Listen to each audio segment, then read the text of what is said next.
అండి అందరికీ నమస్తే. నేను మీ సునీల్ మద్దాల.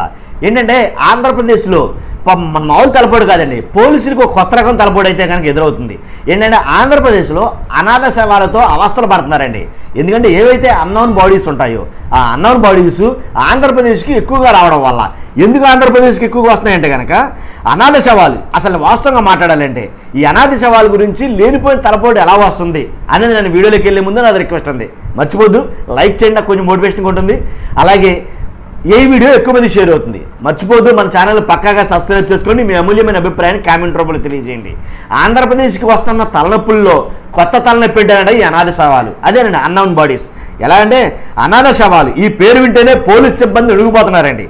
ఎందుకంటే కృష్ణానది పరివాహక ప్రాంతంలోని Ibrahimpatnam, Bhavanipuram, one town, Krishnalanka police స్టేషన్లో తరచూ ఈ అనాథ శవాలు కృష్ణానదిలో కొట్టుకొస్తుంటాయి. ఏడాదికి ప్రతి స్టేషన్కు దాదాపు 7 నుంచి 10 కేసుల దాకా వస్తున్నాయంట. ఎక్కడి నుంచి ఇక్కడికి వచ్చి ప్రమాదవశాత్తు మునిగిపోవడమో, లేకపోతే వరదలకి లేకపోతే ఇతరత్ర దానికి కొట్టుకుని రావడమో, ఇక్కడ పైనుంచి నదీ ప్రవాహాలు కొట్టుకుని రావడమో జరుగుతుంటాయి.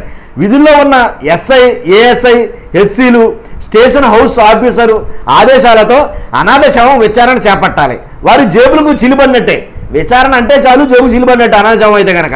ఎందుకంటే కింది స్థాయి సిబ్బంది కేసు విచారణ ప్రారంభిస్తుంటారు.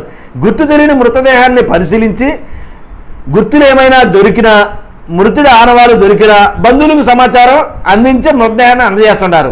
అలా కాకుండా 3-4 రోజులైతే కనుక బాడీ డీకంపోజ్ అయిపోద్ది. అది అందరికీ తెలిసిన విషయమే.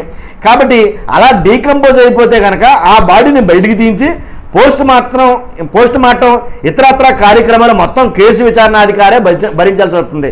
ఇక్కడ రిస్క్ వచ్చి పడింది బామ్మ. ఈ కేసు విచారణాధికారి ఎవరైతే ఉంటారో అతనే భరించాలి. ఎందుకని అది అన్నోన్ బాడీ, అనాథ శవం. ఎవరిదో ఏంటో తెలియదు, ఎక్కడి నుంచి కొట్టుకొచ్చిందో తెలియదు. ఈ నదీ పరివాహక ప్రాంతంలోకి వచ్చి ఇక్కడికి వచ్చేదానికి వీళ్ళకి ఈ కొత్త తలనొప్పి చుట్టుకుంటుంది అనమాట.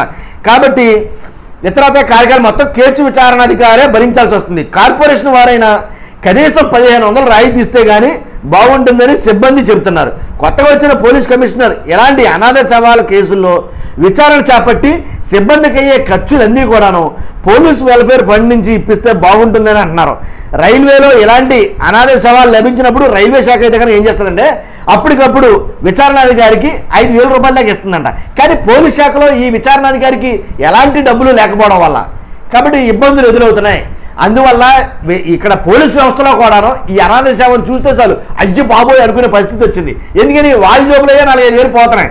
ఎందుకని పోస్ట్ మార్టం నిమిత్తం ఇతరత్ర ఖర్చులు చాలా ఉంటాయి. కాబట్టి అందువల్ల విచారణాధికారి ఎవరైతే పోస్ట్ మార్టం చేస్తారో, విచారణాధికారి ఎవరైతే ఉంటారో అన్నోన్ బాడీలకి కాబట్టి పోలీస్ ఫండ్ నుంచి అన్నీ ఇప్పించాలి. లేదా వాళ్ళైనా సరే ఎంతో కొంత అమౌంట్ అయితే కనుక ఇప్పిస్తే కనుక ఇబ్బంది ఉండదు. లేదంటే కనుక నెలకి 10 వస్తే కనుక 10, 5, 50,000 ఒక విచారణాధికారి. ఏ విచారణాధికారి అయితే ఎంతమంది అయితే విచారణాధికారులు ఏ బాడీలకి విచారణ చేస్తున్నారో వాళ్ళందరూ కూడా మనిషికి 5,000 రూపాయలు చొప్పున వాళ్ళ జోబులకి సిల్లులు పడుతున్నాయి.